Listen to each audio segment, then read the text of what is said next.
Hello everybody, so today my website that I'm going to be showing you is called OurWorldInData.org.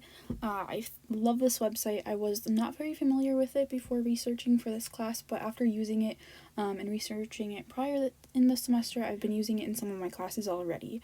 So basically this website is a really cool layout just to find a lot of data that is credible. So scrolling down, you can click on a bunch of things here, but I personally just like to use the research by topic tool at the top left. So we're going to go into that, and let's just do the top one, world population growth. So all of those different categories that you can click over here, you can click into them and pick something, but we're just going to look at one to keep it easy. So up here, this is a study done. The data is entered in here, and then they give an explanation of what the data means, why it was collected, how they collected it, and how many people were collected. So just scrolling down here, this website presents data in various different ways. So right now we're looking at a map of population density, but we could also look at it in chart format. So I definitely really like that.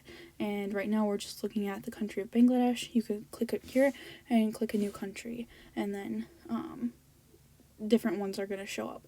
So I just like this tool a lot. You can see Afghanistan and Brazil almost all the way at the bottom. Something that you can compare and contrast very easily.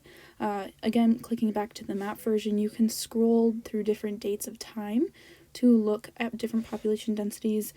You could actually download the data as well. So we're just going to view it, and this is what the data looks like. So it's definitely not pretty. However, I think it's really important that students can critically analyze this data and know how to make a chart out of it. So I don't think that it would be crazy for you to print this off, give it to your students and say, could you make a chart out of this, and what would that mean?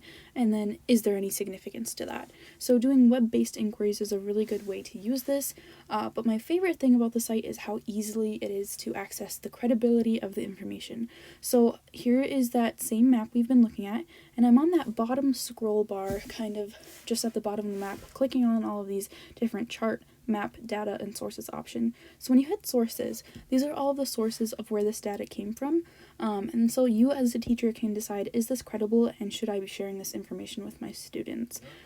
Again, this website is world-based, so they try to collect as much data from around the entire globe, which I think is really cool. You could also download this image, print it off, hang it in your classroom if you're working on a cool unit like this. You could post it to Twitter, Facebook, embed it into an email so you can keep it for later. You can also enter full screen mode with that little button at the bottom right corner too. So just looking in here, you can see how many different versions of data that they have in every kind of chart possible, which I think is really neat. And so as you're going through here as a teacher, it's really hard to find data, at least in science, that is credible, consolidated, and easy to visualize. And so I just really like how manageable, I guess you could say, this data is.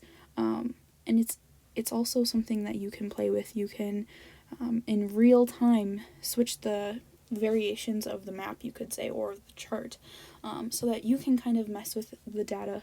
I mean, it's not changing it, but mess with it in a sense of you're messing how it looks to you, which I think is really neat. And students can then understand how other people can manipulate data to present itself in ways that could be misleading.